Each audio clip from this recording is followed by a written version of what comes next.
Hey guys, I am Zach, and this is my September wrap-up.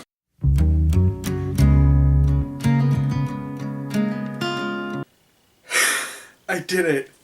I did it. I did it. Okay, look, I didn't finish Game of Thrones, and I didn't read all the books on my September TBR, but I am still happy because I read A World Without Princes and The Last Ever After before Quest for Glory ever landed on my doorstep. So happy. So this is the second and third books in the School for Good and Evil series by Salman Chinani, which I have sort of come to realize is probably my all-time favorite series. It is fantastic. And going back and rereading the original trilogy is it's just sort of made me realize how much I love it. And honestly, if I didn't go back and reread the original trilogy before I read book 4, I don't think I would have been as emotionally invested in the story. And both of these books are 5 stars for me. I mean, even when I first read them, they were 5 stars. And it really makes up for the fact that the first book in the series is honestly a little bumpy and rough in places, but these books are amazing. And I loved them even more reading them the second time. Of course, since I read both books 2 and 3 in the School for Good and Evil series to prepare for Quest for Glory, I did end up reading Quest for Glory as well. And this, as I think I said in my early fall book haul yesterday, is my most anticipated book for this year, or was my most anticipated book for the year, and it did not disappoint. If you have even the littlest emotional investment in these characters, this book will break you. I'm not going to sugarcoat it. I'm not going to say why, but this book will break you. It broke me so many times, and I love this book.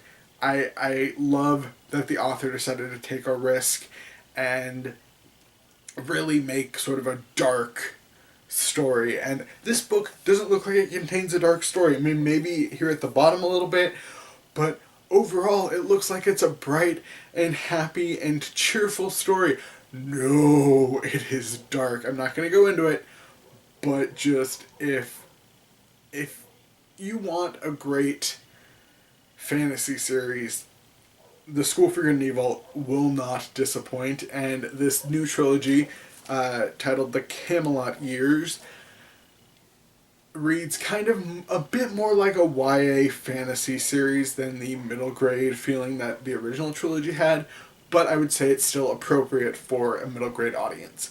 It's fantastic. This month I read The Vampire Trick and The Vampire Fate by Michelle Maddow. The Vampire Trick got 4.5 stars. Honestly, if it wasn't for the anticlimactic ending in this book, it would have gotten 5 stars. But the ending was just, it was so predictable. And while it was a bit shocking that the author went there with it, she sort of showed her hand before the big twist came, which made it feel really anticlimactic. But this third book does sort of have the payoff for the things set up in book 2. So I pretty much loved this book. Book 4, The Vampire Fate, I gave 5 stars. There were a few things, like a few really small things that kind of bugged me. The one that sticks out most in my mind is that there are a couple of things that felt very derivative of other YA fantasy and urban fantasy books. But honestly, I didn't mind. It's still a fantastic story, and I cannot wait to see if the author will finish it in one book, and if she does, in one more book, and if she does, how that's going to happen, how everything's going to go down. Because honestly, reading this 4th book, with how short her books are, I could only really see 2 more books in this series, not 1. Then I read The Crowns of Crosswalled by D.E. Knight, And this has a very kind of a Harry Potter feeling to it, but it never goes as far as to feel like it's ripping off Harry Potter anyway. It definitely has its own world building, its own magical system,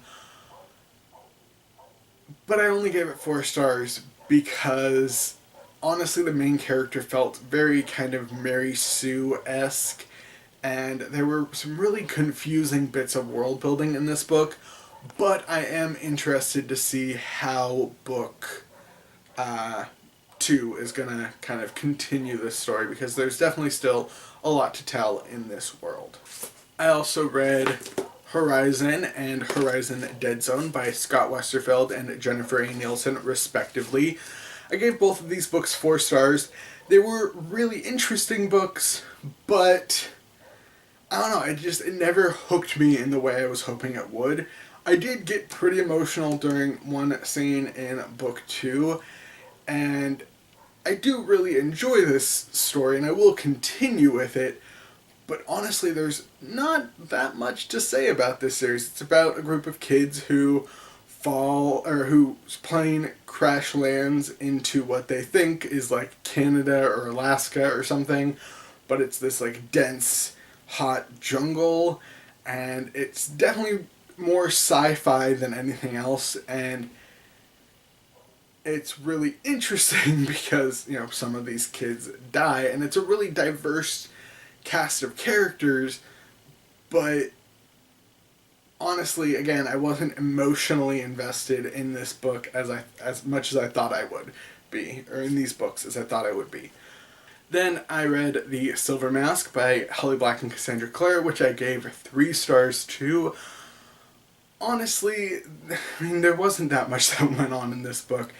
It didn't feel like filler. It definitely leads up to the final book in the series, but the romance in this entire series is just a huge fustercluck that it's not handled well, and this book just kind of veers like a sharp right in the romance department that just makes no sense, and look, even if you cut out the romance, there's still a lot about this book that just, there wasn't a lot that happened.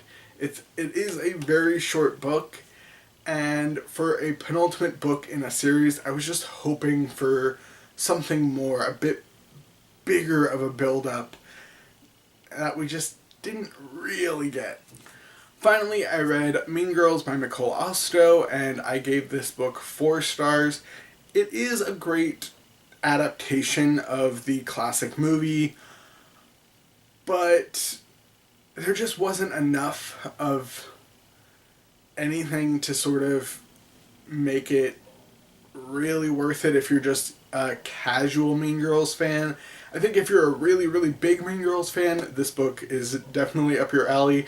You see scenes from different characters' points of view, but overall, there just wasn't as much to it as I thought there would be, or as much different or extra as I thought there would be.